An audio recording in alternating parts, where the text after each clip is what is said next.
Hello વિદ્યાર્થી મિત્રો, આજે આપણે જોવાના છે પ્રમેય 9.1 જે ચેપ્ટર છે અને હોમવાનું. બરાબર.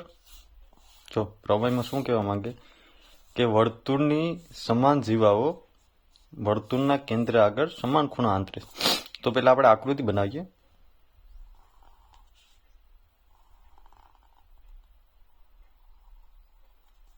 સમજો કે આ વર્તુળ છે. બરાબર. આ વર્તુળનું કેન્દ્ર છે.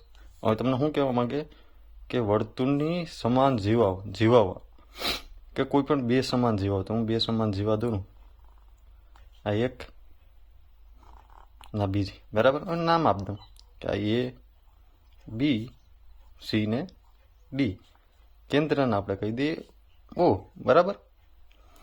કે વર્તુળની સમાન જીવાઓ વર્તુળના કેન્દ્ર આગળ સમાન ખૂણા આંતરે.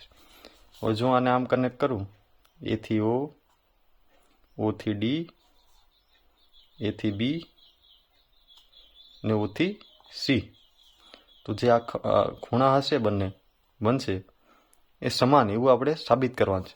તો પ્રમેયમાં હંમેશા આપણે પહેલાં છે ને પક્ષ લખવાનું. તો પક્ષમાં શું લખવાનું કે જે આપણે માહિતી આપી હોય, એ જે આકૃતિમાં વર્ણન કર્યું હોય એ રીતના લખવાનું. તો હવે આમાં જોઈએ તો ભાઈ શું છે, ઓ કેન્દ્રવાળા વર્તુળ લખવાનું. અહીં ઓ કેન્દ્રિત વર્તુળમાં બે જીવાઓ બનાવી. બે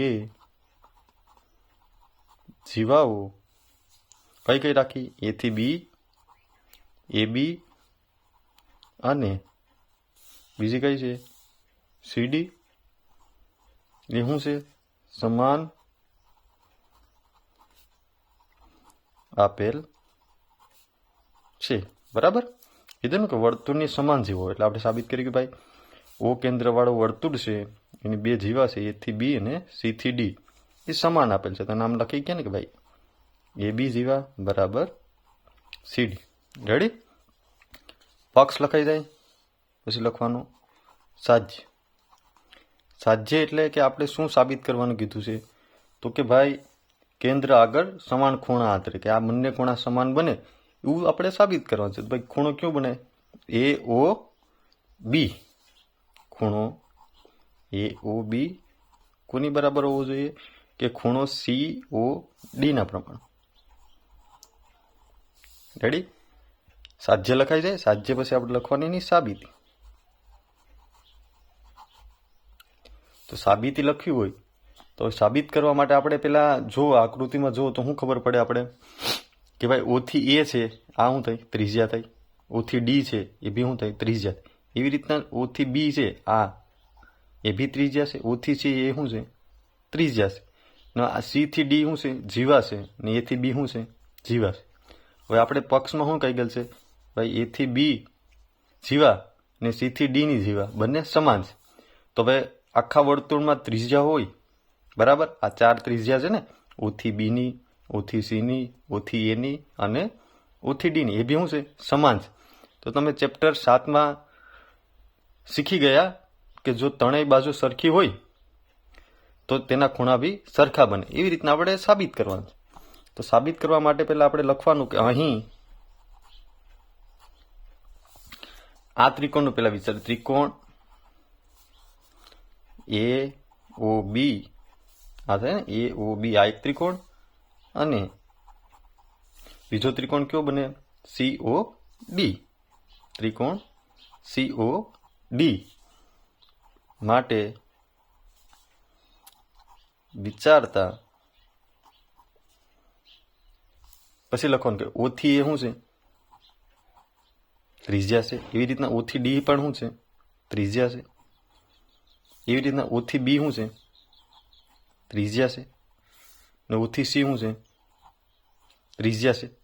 તાના બંનેમાં કાઉન્સમાં લખી કાંઈ ને કે ભાઈ સમાન ત્રિજ્યા એક જ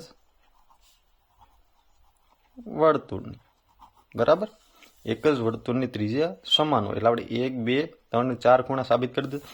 હવે પક્ષમાં તમને શું આપેલ છે? એ થી બી બરાબર સી થી ડી, એ પક્ષમાં આપેલ છે બરાબર, કે બંને જીવા સમાન છે. તો જો ઓ થી એ આ એક,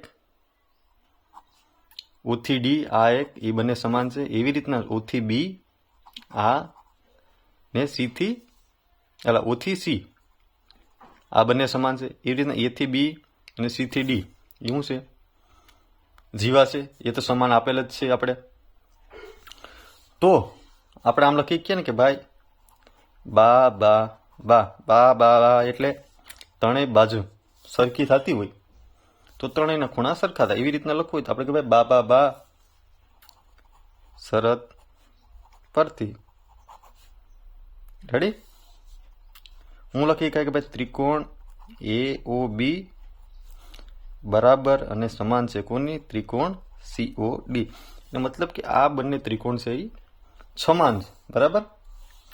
તેથી આપણે શું લખી કે ભાઈ ખૂણો એ ઓ બી બરાબર ખૂણો સીઓ ડી, જે આપણે સાબિત કરવાનું હતું બરાબર. આ મળી ગયું. તેથી આપણે લખીએ કે જે સાબિત થાય છે. રેડી. તો આવી રીતના આપણે પ્રમેય લખવાનું છે. અને આ પ્રમેય છે એ બહુ મોસ્ટ આઈએમપી છે, અને કંઈ પ્રમેયમાં છે નહીં એવું કંઈ ખાસ. આટલું સ્ટેપ યાદ રાખજો એક બાબા શરત પરથી બરાબર. આકૃતિ પ્રમેય હોય તો પહેલાં આકૃતિ દૂર લેવાની, એના પરથી આપણે ડિટેલ લખનારું. રેડી. જો તમને વિડીયો પસંદ આવ્યો હોય તો લાઇક એન્ડ સબસ્ક્રાઈબ કરતા ભૂલતા નહીં. Thank you.